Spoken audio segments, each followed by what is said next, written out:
É importante destacar que, se somarmos os votos dados no primeiro e segundo turnos nas eleições gerais de 2018,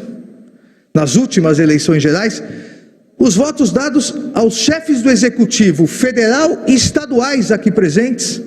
ao presidente da República e aos 22 governadores de estado aqui que nos honram com a presença,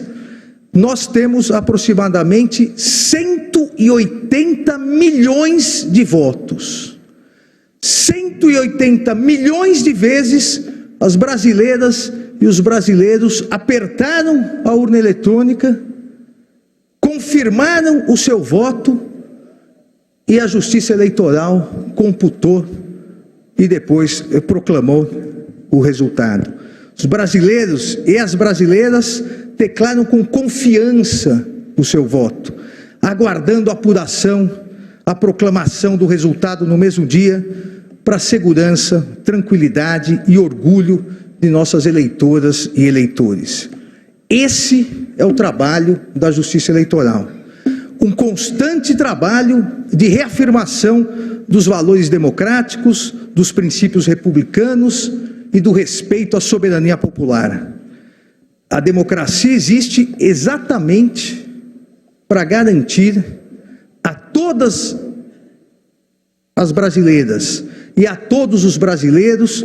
a possibilidade de periodicamente escolherem seus representantes. E no caso agora em 2022,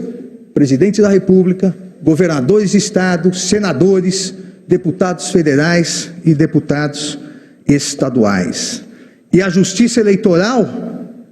por sua vez, existe para garantir,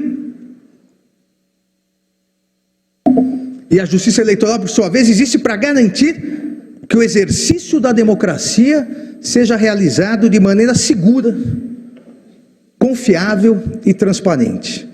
A Justiça Eleitoral nada mais é do que um instrumento constitucional para o exercício seguro e transparente das escolhas democráticas realizadas pelas brasileiras e pelos brasileiros, em respeito à soberania da vontade popular. Valor estruturante, essencial e imprescindível na construção e fortalecimento de uma democracia estável, justa, igualitária e solidária, que tenho absoluta certeza que é a democracia que todos nós aqui presentes queremos para o Brasil. O direito de voto é o ato fundamental para o exercício da vontade soberana do povo em escolher seus representantes de maneira livre e consciente. A mais importante, e aqui não há nenhuma dúvida, a mais importante garantia da democracia configura-se na liberdade no exercício do direito de voto. E deve ser efetivada essa liberdade, tanto com a observância do sigilo do voto, plenamente garantido pelas urnas eletrônicas, quanto pela possibilidade do eleitor receber todas as informações possíveis sobre os candidatos, as candidatas, suas opiniões, suas preferências, suas propostas, receber essas informações, seja por meio da imprensa, seja por meio das redes sociais, seja por informações dos próprios candidatos e candidatas durante a campanha eleitoral. A liberdade no exercício do direito do voto exige a ampla liberdade de discussão e informação, no sentido de proporcionar ao eleitor uma escolha livre e consciente, impedindo qualquer coação ou pressão por grupos políticos ou econômicos. A liberdade do direito de voto depende preponderantemente da ampla liberdade de discussão, de maneira que deve ser garantida aos candidatos e candidatas a ampla liberdade de expressão e de manifestação, possibilitando ao eleitor pleno acesso às informações necessárias para o exercício da livre e consciente destinação do seu voto. Tanto a liberdade de expressão quanto a participação política em uma democracia representativa somente se fortalecem em um ambiente de total visibilidade e possibilidade de exposição crítica das diversas opiniões sobre os principais temas de interesses do eleitorado e sobre seus próprios governantes. A democracia não resistirá e não existirá, e a livre participação política não florescerá onde a liberdade de expressão for ceifada, pois esta constitui essencial condição ao pluralismo de ideias, que por sua vez é um valor estruturante para o salutar funcionamento do sistema democrático. Nesse cenário, a livre circulação de ideias, de pensamentos, de opiniões, de críticas, essa livre circulação visa a fortalecer o Estado democrático de direito e a democratização do debate no ambiente eleitoral, de modo que a intervenção da Justiça Eleitoral deve ser mínima, em preponderância ao direito à liberdade de expressão dos candidatos, das candidatas e do eleitorado. É a plena proteção constitucional da exteriorização da opinião, que não permite censura prévia pelo poder público. Entretanto, essa plena proteção constitucional da exteriorização da opinião não significa impunidade, não significa a impossibilidade posterior de análise e responsabilização por eventuais informações injuriosas, difamantes, mentirosas, fraudulentas, pois o direito à honra, intimidade, vida privada e a própria imagem formam a proteção constitucional à dignidade da pessoa humana, salvaguardando um espaço íntimo intransponível por intromissões ilícitas externas. A Constituição Federal não permite, inclusive em período de propaganda eleitoral, a propagação de discursos de ódio, de ideias contrárias à ordem constitucional e ao Estado democrático. Tampouco a realização de manifestações, sejam pessoais, sejam nas redes sociais ou por meio de entrevistas públicas, visando o rompimento do Estado de Direito com a consequente instalação do arbítrio.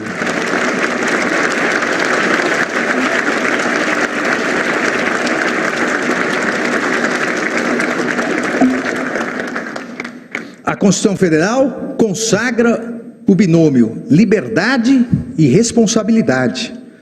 não permitindo de maneira irresponsável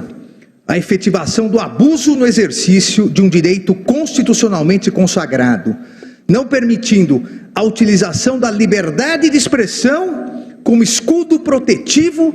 para a prática de discursos de ódio, antidemocráticos, ameaças, agressões, violência, infrações penais e toda sorte de atividades ilícitas. Eu não canso de repetir, e obviamente não poderia deixar de fazê-lo nessa oportunidade, nesse importante momento: liberdade de expressão não é liberdade de agressão.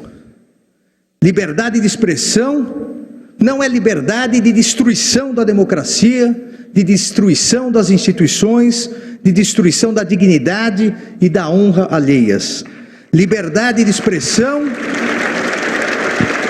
não é liberdade de propagação de discursos de ódio e preconceituosos.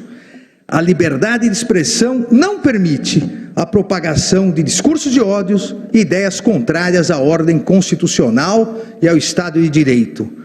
inclusive durante o período de propaganda eleitoral, uma vez que a plena liberdade do eleitor em escolher seu candidato, sua candidata, depende da tranquilidade e da confiança nas instituições democráticas e no próprio processo eleitoral. A intervenção da Justiça Eleitoral, como afirmei anteriormente, será mínima, porém será célere, firme e implacável no sentido de coibir práticas abusivas ou divulgações de notícias falsas ou fraudulentas,